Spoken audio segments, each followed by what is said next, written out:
Hallelujah. जय मसीह। प्रभु आप सबको आशीष दें। आइए हम मत्ती रचित सुसमाचार उसका 11, 28 से 30 तक पढ़ेंगे। मैथ्यू 11, 28, 29, 30। मत्ती 11, 28, 29, 30। बाजू वाले को देख के बोलो कि बदलने के लिए आए हो ना, कि पिछली बार की तरह सुनकर जाने के लिए।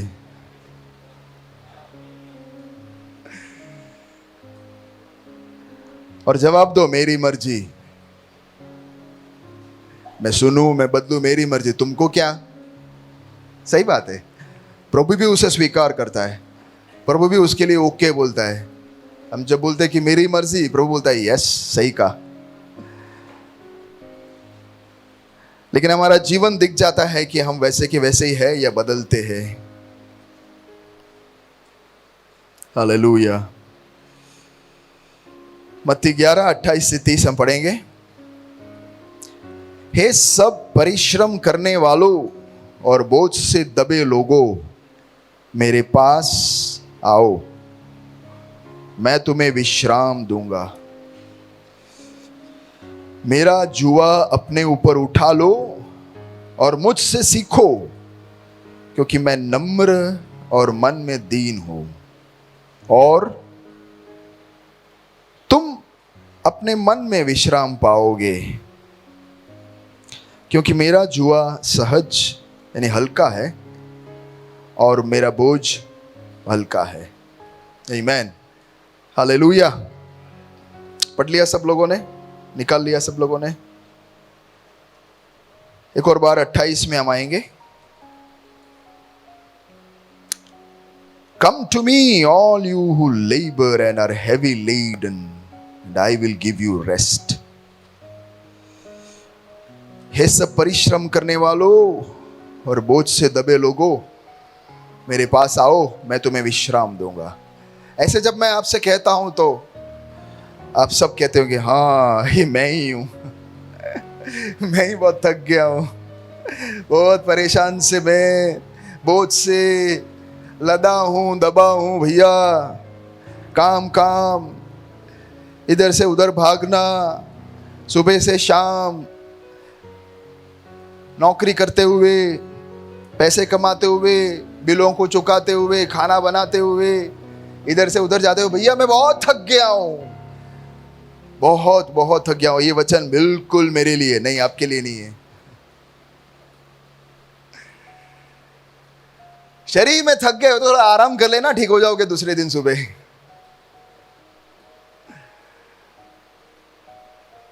आज हम किसकी बात कर रहे हैं? मेरा सवाल यह है कि हम थकते तो है सब, बुरी तरह हम थक जाते हैं, और जब एक ब्रेक के बिना काम करते रहते हैं, जैसे हम में से कई लोग 7 दिन काम करते हैं, मतलब रविवार हम सबके लिए नहीं, थोड़े लोगों के लिए बहुत ज़्यादा ही अल्ट्रा बिजी हो जाता है, तो यानी छुट्टी है ही नहीं, तो थकना वाजिब है, थक जाते हैं। लेकिन उसके लिए एक अच्छा सा नींद, मेरे तजुर्बे से मैंने देखा है कि वो थकावट निकल जाता है। पर मेरा सवाल ये है कि क्या हमने आराम प्राप्त किया है कि नहीं? Did we get the rest?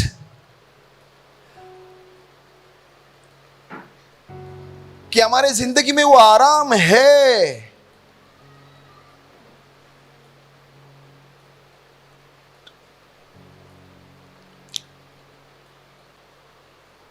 हम आज वो देखेंगे किसके बारे में बोल रहे हैं, ये क्या आराम की बात कर रहे हैं।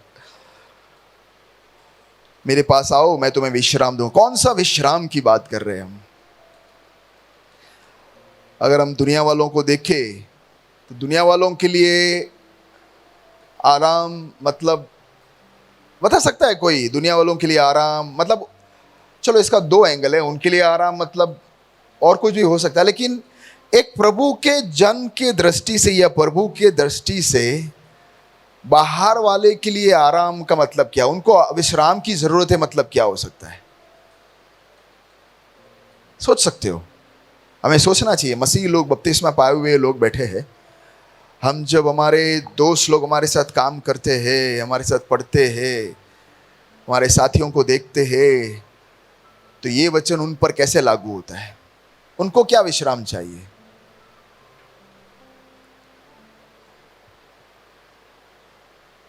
बोले कोई एक जन, कैसा विश्राम की बात कर रहे हैं? चिंता हमको भी है, मसीह लोगों को भी है। उन लोगों को खास क्या चाहिए जो मसीह लोगों में नहीं है? आंसर दे दिया मैंने। हाँ, बिल्कुल। पाप, जब पाप हटेगा तो ऑटोमेटिकली सब ठीक हो जाएगा। सीधी सी बात है, उनको पाप से उनसे मुक्ति चाहिए, विश्राम उनको उससे चाहिए। और बेचारे इस पाप को हटाने के लिए वो इतना मेहनत करते हैं, लेकिन हटता नहीं है। कितना कोशिश करते हैं, लेकिन हटता नहीं है। दौड़ते हैं, नंगे पैर चलते हैं, चढ़ावा करते हैं, अपने आप को मारते हैं, सुबह सुबह उठ जाते हैं, क्या नहीं करते हैं। ये सब करने के बाद भी हम अच्छी तरह, अगर परमेश्वर का नजर हमारे पास है तो हमें दिखेगा कि वो बोझ से दबे हुए हैं, उसमें से वो बाहर नहीं आ पा रहे। तो मेरे प्यारों, जब हम उन्हें देखते हैं तो हमें रोना आना चाहिए, हमारे अंदर आंसू बहना चाहिए कि प्रभु, इनका दर्द, इनका भार, इनका बोझ कब हल्का होगा। लेकिन ये केवल उनको ही दर्शन मिलता है या समझ में आता है जिनके पास परमेश्वर की नजर है। बाकी लोगों को क्या दिखता है पता है? परमेश्वर, इनके जैसे गाड़ी मेरे पास कब आएगी? इनका जैसा घर मेरे पास कब आएगा? इनके जैसा ये मेरे पास कैसे आएगा? इनके जैसे आराम कैसे मेरे पास आएगा? इनके जैसा खूबसूरती मेरे पास कब आएगा? हालेलुया। अपने आप से जांच कर देखिए कि मैं जब लोगों को देखता हूं तो मुझे कौन सा एहसास होता है। रविवार को सुबह नहीं, सोमवार से लेके शनिवार तक जब दूसरों को देखते हैं तो दर्द होता है क्या? गाड़ी चलाते जाते हो, आप में से सब लोग लगभग सब 5 से 10 किलोमीटर का यात्रा तो कर ही लेते हो। तो बीच में जितने लोग आपको दिखते हैं उनको आप गाली देते हो या फिर दिल के अंदर दर्द होता है उनको देखते हैं तो? कोई आपको गाली देता है तो आपको क्या फील होता है? प्रभु, ये बेचारा बोझ से दबा हुआ, ये गाली से उसको थोड़ा हल्का करने की कोशिश कर रहा है, पर मैं और आप जानते प्रभु इनके पास एक ही इलाज है, वो तू है। प्रार्थना कितना हम छोड़ते हैं, देते हैं उनके लिए। हालेलुया। दुनिया वालों के लिए धर्म ने कितना दबा दिया है, कितना। मेरे को ये खास करके हमारे इस देश में तो इतना धर्म का ये दबाव आ गया है, इतना आ गया है, इतना आ गया है, रोना आता है। क्या करे, क्या करे चारों ओर, और लोग उसमें मजे उठा रहे हैं। उनको लग रहा है कि यही सही है। वही है ना, देखो ना, हमारे अंदर एक कराना आना चाहिए, हमारे अंदर से रोना आना चाहिए, हमारे अंदर से एक पुकार आना चाहिए कि प्रभु क्या हो रहा है, ये क्यों समझ में नहीं आ रहा है। कब इनकी आंखें खुलेंगे? कितना दुआ करेंगे तो इनकी आंखें खुलेंगे?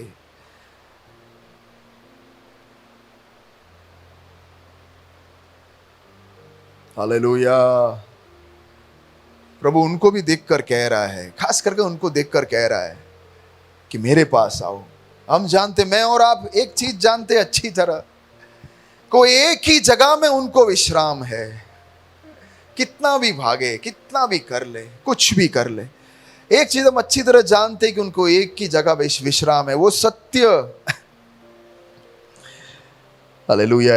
ये अगर 11 के 25 पढ़ोगे ना, आएंगे 25 में, 11 के 25।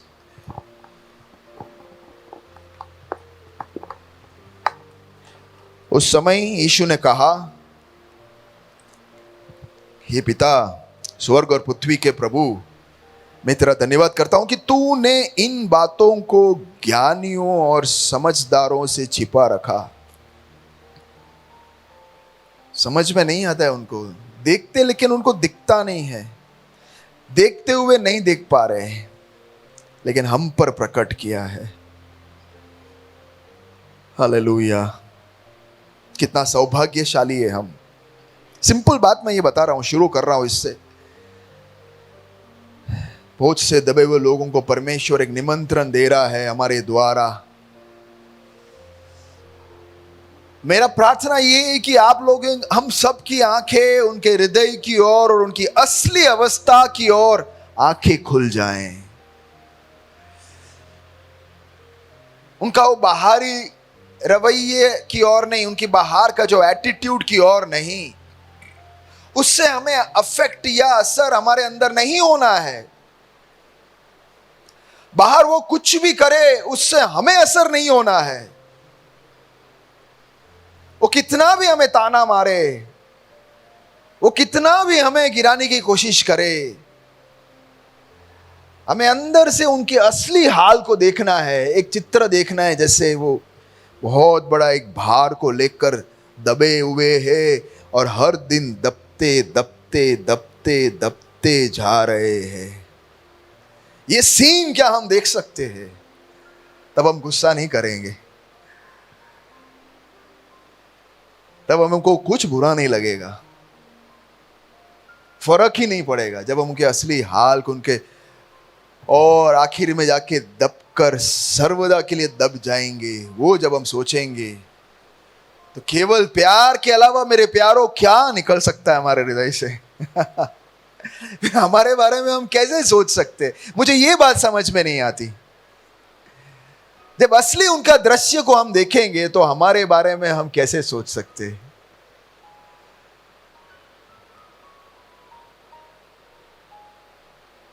फिर हमारी प्रार्थना भी हमारे बारे में नहीं हो सकती। आप समझ रहे हो मेरे प्यारे भाइयों बहनों? सुन रहे हो? अब हो मेरे साथ?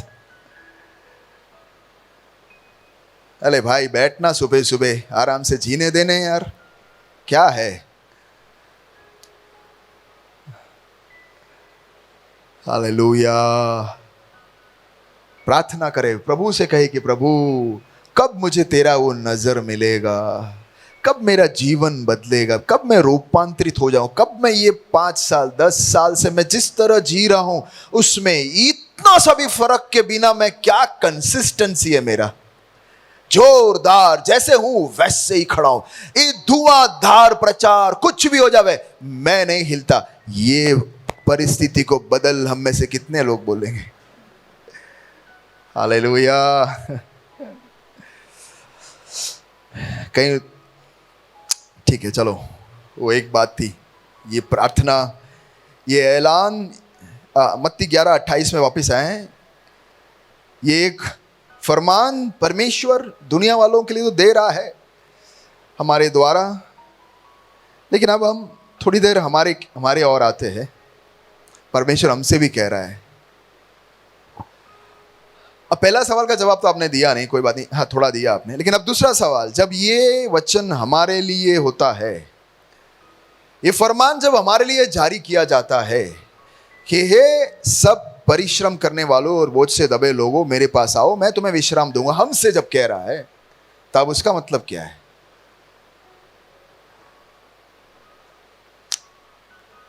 आराम, विश्राम का मतलब क्या कहना चाह रहा है प्रभु? सही कहा, बिल्कुल। लेकिन क्या नहीं है वो मैं थोड़ा हल्का सा बताना चाहता हूं। हम जब विश्राम सोचते हैं ना, कई बार ये हमारी गलत फहमी है। आज का मेरा संदेश का शीर्षक है परमेश्वर का विश्राम। Okay, God's rest.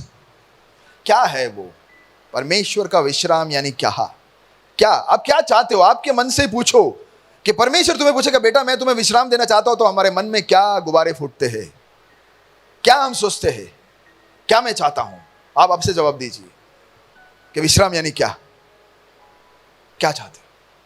सोचिए, 3-4 बात मन में ही सोचिए। ये बहुत अति पवित्र मत बनना, जो असली में आपका इच्छा है उसकी बात कर रहा हूं मैं।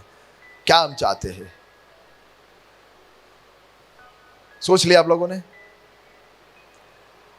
अब मैं जो बोलने वाला वो सब तो नहीं है ना, जरा देख लीजिए। आराम मतलब नहीं, विश्राम मतलब थोड़ा आराम, थोड़ा आलसीपन, थोड़ा यार पैर के ऊपर पैर रखे, थोड़ा यार आराम, प्रभु थोड़ा यूं रिलैक्स हो जाऊं।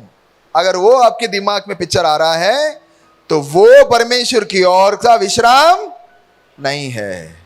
चौकड़ी लगा दो उस पर।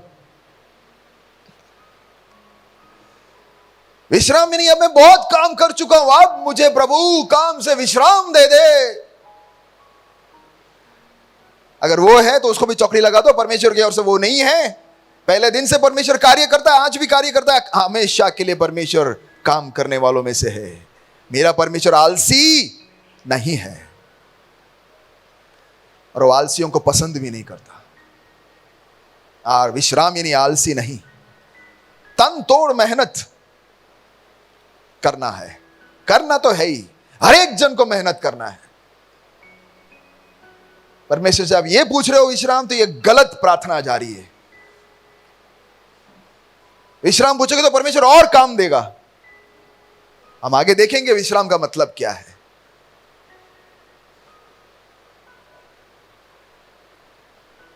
शारीरिक विश्राम अगर चाहिए तो आराम कीजिए ना, छुट्टी ले लीजिए, एक दिन मस्त सो जाइए।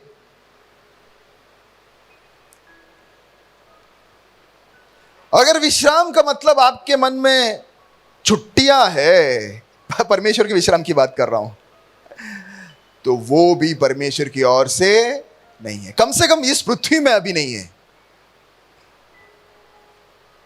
मुझे लगता है स्वर्ग में भी ऐसे हॉलीडे करने के लिए हम नहीं जा रहे। गलत समय मत बैठना कोई। जो लोगों को यहां पे भी इच्छा है ना कि थोड़ा विश्राम आराम, तो वहां पे भी जाके वही सोचेंगे, यार अपने को तो बैठे ही रहने का है यार, आराम करने का है। काम दूसरे करे, मैं तो आराम करूंगा। मैं काम कम करूंगा, पैसा ज्यादा चाहिए, और कम काम करके ज्यादा पैसा नहीं मिलेगा तो मैं कुड़कुड़ाऊंगा।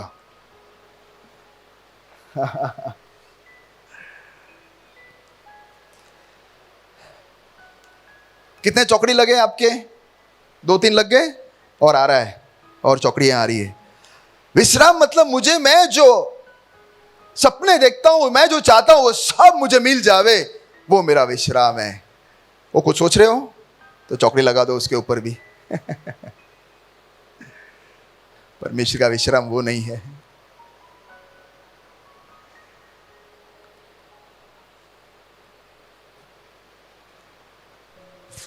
फिर सबसे हमारा फेवरेट, सेटल हो जाना है एक बार। जो शादी नहीं करते ना, वो पहली बात यही बोलते कि सेटल हो जाना है। पता नहीं, मैं अभी तक सेटल नहीं हुआ, पता नहीं कौन सा सेटलिंग की बात करते हैं ये। जिंदगी भर तक मैं तो सोचता हूं मरते दम तक मैं सेटल नहीं होने वाला। प्रभु से भी यही दुआ, प्रभु मुझे तो सेटल करना ही नहीं। ये कौन सा सेटल सोच रहे, मुझे पता नहीं। सेटल हो जाना है मतलब क्या, कहना क्या चाह रहे हैं, क्या कहना चाह रहे? सेटल हो जाना मतलब क्या? आराम की जिंदगी, उसके बाद शादी करेंगे। रानी को लेके आ रहे हो क्या? एक जगह फिक्स हो जाना, एक दिन आराम हो, मस्त सब कुछ, फिर चिंता नहीं। तेरी जो जिसको शादी करके लाते हो वो फिर यूं यूं मस्त आराम में प्रवेश करे, ऐसा? सॉरी यार, ये सब इनके सपने हैं जो कभी पूरा नहीं होगा। ऐसे सोच के भी जाना नहीं, जिसका सेटल हुआ है उसके साथ शादी करूंगा, ऐसा सोचना भी नहीं। ये सब कोई दम नहीं है इस सब बातों में। सेटल हो जाना, कौन सा सेटलिंग? परमेश्वर का दोस्त सेटल नहीं हुआ ना? कौन? इब्राहिम, वो कभी सेटल ही नहीं हुआ, तंबू में रहता गया। हालेलुया। ओके, तो है क्या परमेश्वर का विश्राम?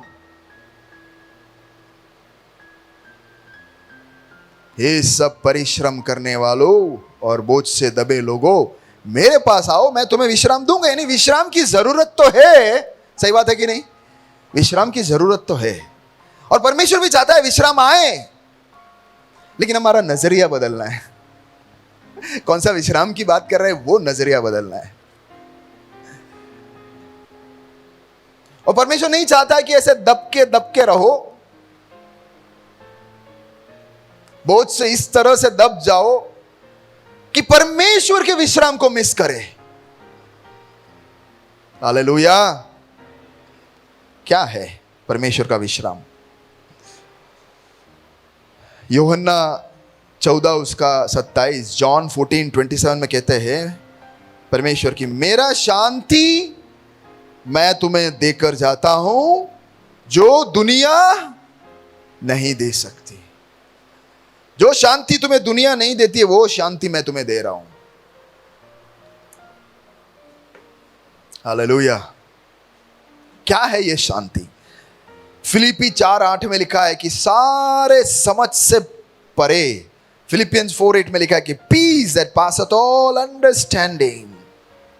क्या है ये कौन सा शांति की बात कर रहे हैं? मेरे प्यारो, इंसान 3 भाग में है, लेकिन 2 भाग की ओर हम देखें, प्राण और शरीर। जब मैं बोलता हूं प्राण तो याद रखना कि प्राण, इंसान के लिए प्राण और आत्मा एक हो गया है। वो हमेशा साथ में रहेंगे, जहां जाएंगे वो साथ में जाएंगे, डूबेंगे तो साथ में डूबेंगे, बचेंगे तो साथ में बचेंगे। प्राण के साथ परमेश्वर के आत्मा हमारे साथ लग गया, आत्मा हमारे साथ लग गया, इसलिए हम अनंत रहने वाले हैं, वरना हमारा प्राण नाश्वर है। हमारा प्राण अमर तब हुआ जब आत्मा हमारे साथ आ गया। तो इंसान समझने के लिए 2 भाग में, एक शरीर और एक प्राण, आत्मा प्राण के साथ। हमारा सारा फोकस जो विश्राम का हम बोलते हैं ना, चाहते हैं ना, वो सब का सब ये नाशवान शरीर तक सीमित रहता है।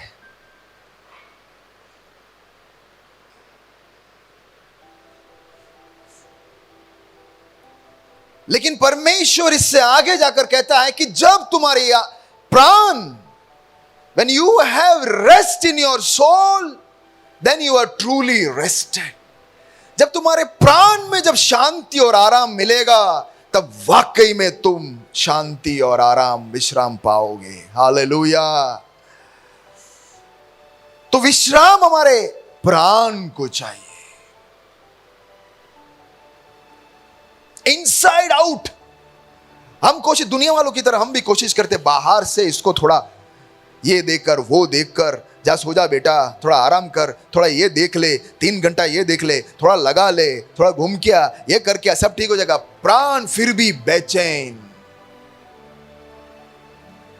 1 दिन के लिए, 2 दिन के लिए थोड़ा अच्छा लगता है, शरीर थोड़ा फ्रेश हो गया, रिफ्रेश हो गया, नेचुरल है, हमको अच्छा लगेगा। लेकिन फिर वही चक्रव्यूह में घूमता रहता है।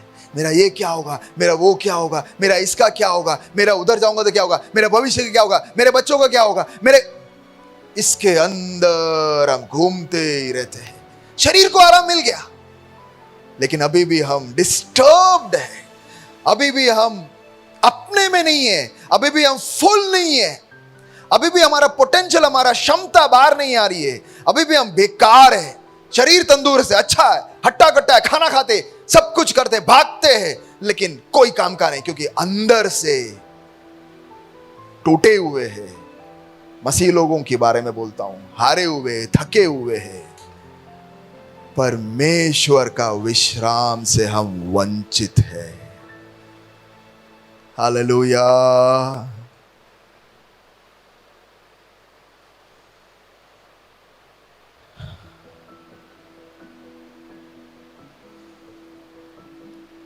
क्या है परमेश्वर का विश्राम?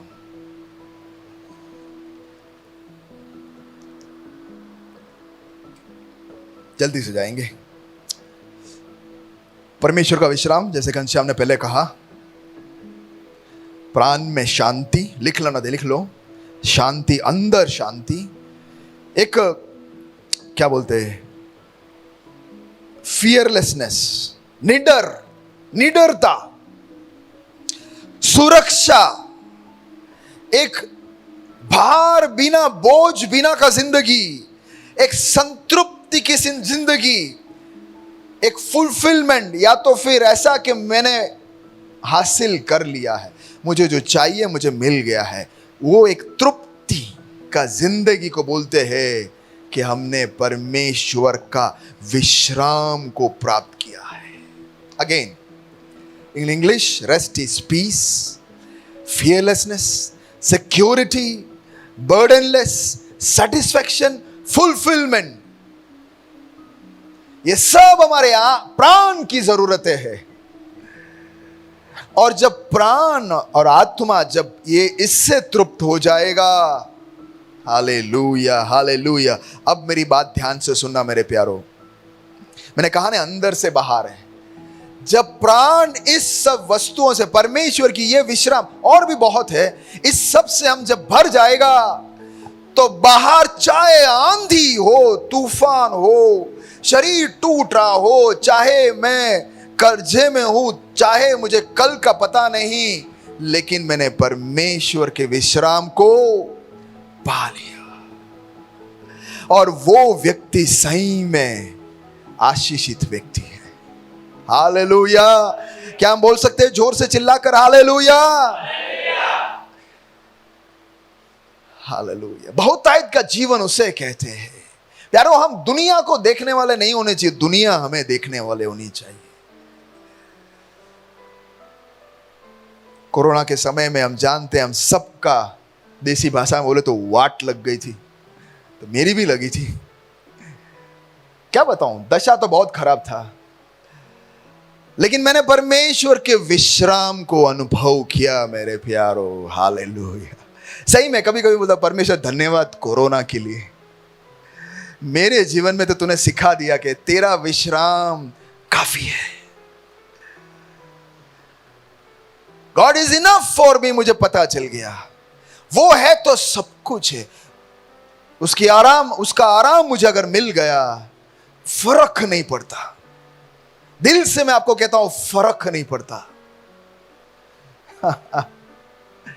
ऐसे एक पोजीशन में परमेश्वर लेके आया कि आप फर्क नहीं पड़ता।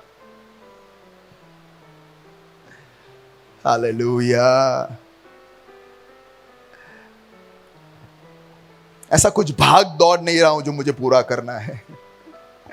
ऐसा कुछ सपना नहीं है जो मुझे पूरा करके ही रहना है। नहीं। ऐसा कोई चीज नहीं है जो मुझे हासिल करना है।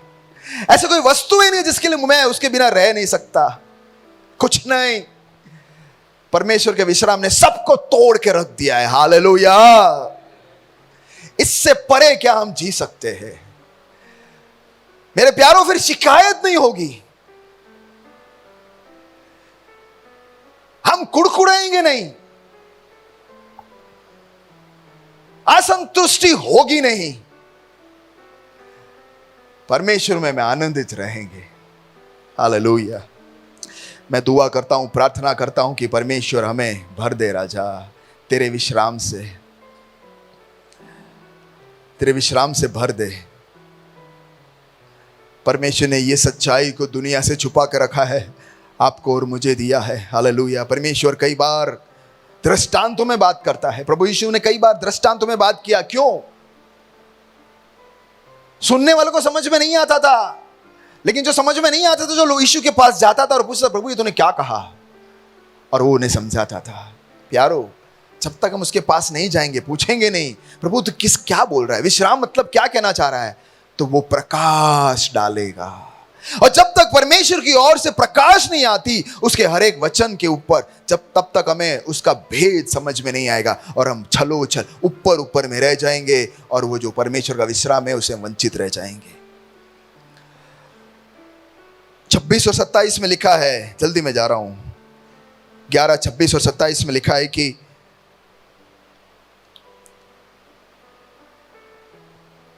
हाँ हे पिता, क्योंकि तुझे यही अच्छा लगा। आगे, मेरे पिता ने मुझे सब कुछ सौंपा और कोई पुत्र को नहीं जानता केवल पिता, और कोई पिता को नहीं जानता केवल पुत्र, और वो जिस पर पुत्र उसे प्रकट करता है करना चाहे। आगे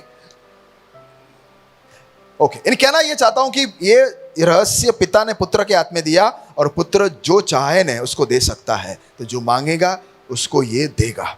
आमीन। तो अगर आपको चाहिए तो हम ले सकते हैं। तो अब हम जल्दी से ही देखेंगे कि ये जुआ क्या है, परमेश्वर का ये जुआ क्या है। 29 की ओर देखेंगे फटाफट। अगर विश्राम चाहिए तो मेरे पास आओ, मैं तुम्हें गले लगाऊंगा, मेरे कुर्सी में बिठा दूंगा, आराम से मेरे साथ बैठना, विश्राम मिल जाएगा। ऐसा कहा है परमेश्वर ने, ऐसा कहा है परमेश्वर। गोपाल भाई क्या परमेश्वर बोलता है? मेरे पास आराम से, तुम बहुत थक गए हो यार, बहुत साल से तुम ये मेहनत कर रहे हो, आ जाओ बैठ जाओ, आराम करो, विश्राम, मेरे साथ बैठ जाओ, ऐसा परमेश्वर बोलता है? क्या बोल रहा है परमेश्वर? क्या बोलता है परमेश्वर? मैं तुम्हारे ऊपर कुछ रखने वाला हूं। क्या क्या रखने वाले हैं? उसका जुआ रखने वाला है। जुआ मतलब समझते हो? देखो, अगर जो बैल जुआ उनके ऊपर होता है तो एक बैल के ऊपर होता है, कभी कभी दो बैल के ऊपर होता है, तो जुआ दो के ऊपर रहता है। तो परमेश्वर बोलता है कि मेरा जुआ लो, मतलब एक साइड से मैं भी हूं, दूसरे साइड से तुम भी आ जाओ, हम दोनों मिलकर इसे उठाने वाले हैं। हालेलुया। परमेश्वर का जुआ, परमेश्वर का जुआ, व्हाट इज दिस? उसके आगे ही लिखा है 29 वचन में क्या लिखा है? मेरा जुआ क्या है? आप लोग बोल सकते हैं वचन में से क्या है परमेश्वर का जुआ? हाँ नहीं, ये वचन से मुझे बताओ कि परमेश्वर का जुआ क्या कहना चाह रहा है परमेश्वर? हाँ जोर से बोलिए, जोर से बोलिए अमित। नम्रता और, अरे प्रभु ये खाली तू उठा, ये मैं नहीं उठाने वाला। नम्र होगा तुम्हारा चाचा, मैं थोड़ी।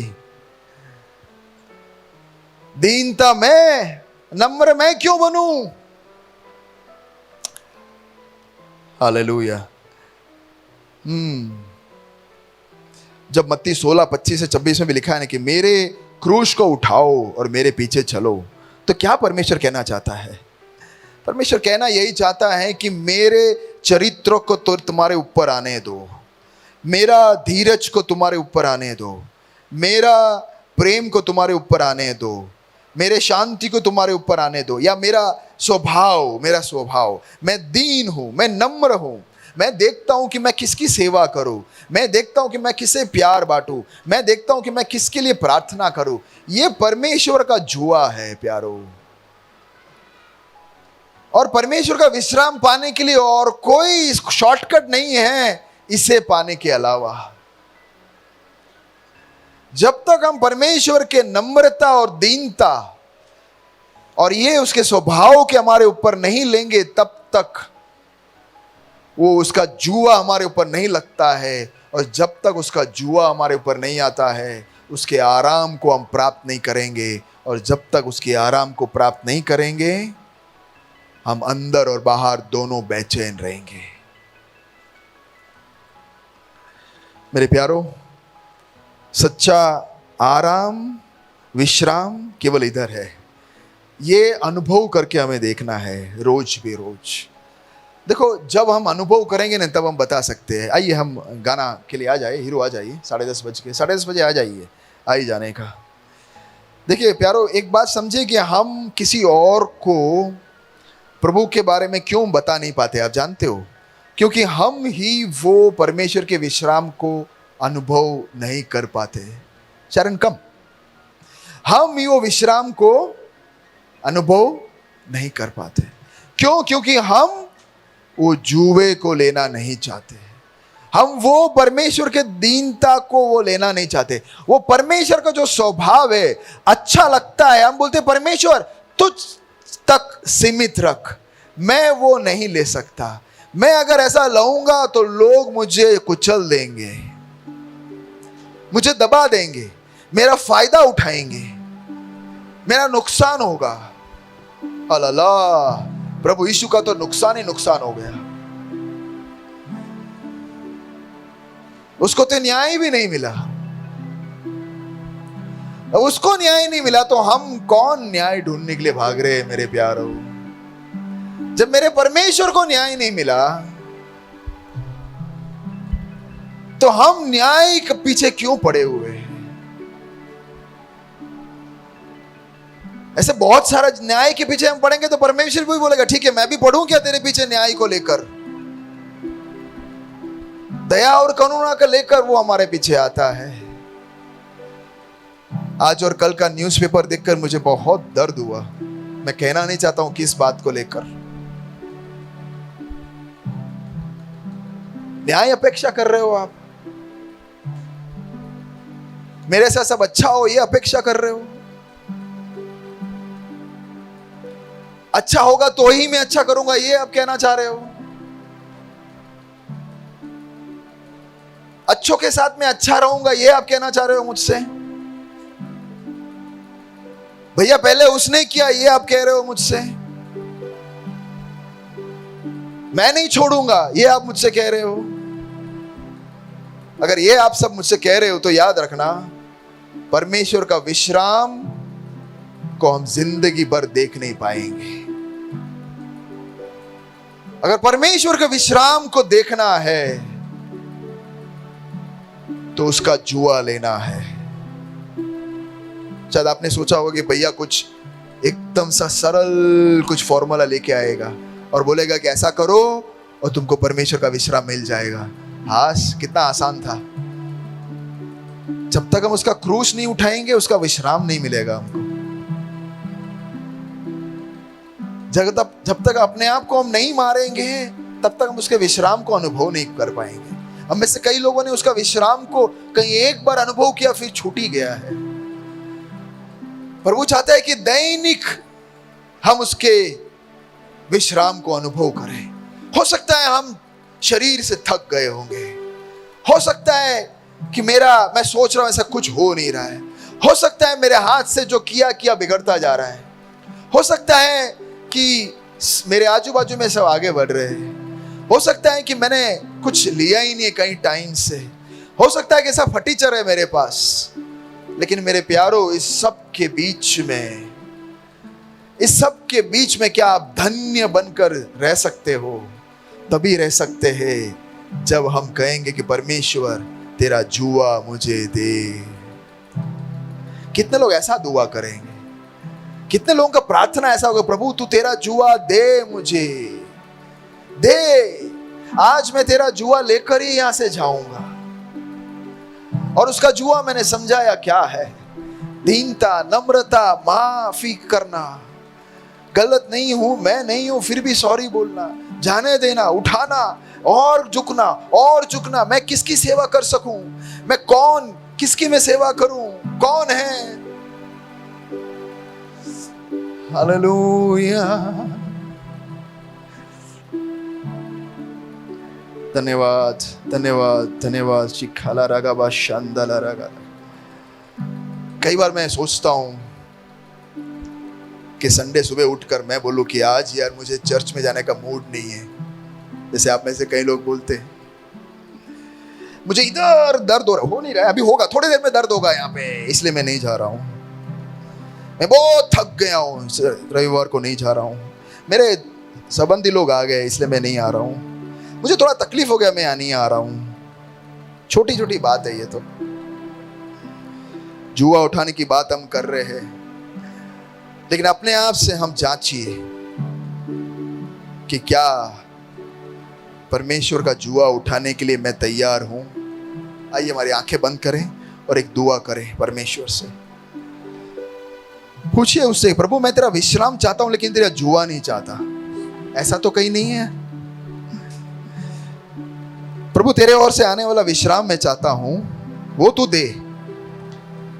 ये वचन मेरा फेवरेट है, तू मुझे दे, तेरा विश्राम दे। हे थके हुए लोग, मैं हूं, मैं आना चाहता हूं, लेकिन तेरा जुआ मैं नहीं उठाऊंगा। वो किसी और के ऊपर डाल दे प्रभु। कितने लोग कहेंगे प्रभु तेरा जुआ मेरा है, तेरा क्रूश मेरा है, तेरी बेइज्जती मेरी बेइज्जती।